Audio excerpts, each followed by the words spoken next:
रात के 1:12 बाय रहा है।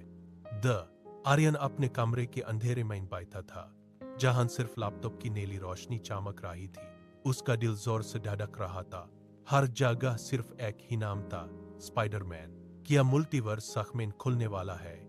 आर्यन के कांपते हाथ प्ले बटन पर क्लिक करते ही मार्वल का म्यूजिक गूंजा। पीटर पार्कर बारिश में भीगा हुआ, थका हुआ दिखा।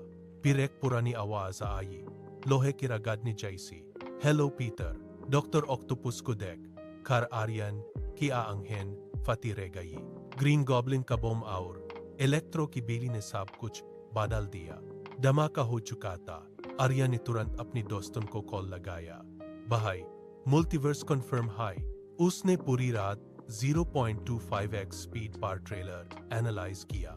सुबह तक उसकी आंखें लाल थी, लेकिन चेहरे पर एक जीत वाली मुस्कान थी। मल्टीवर्स का राज खुल गया था।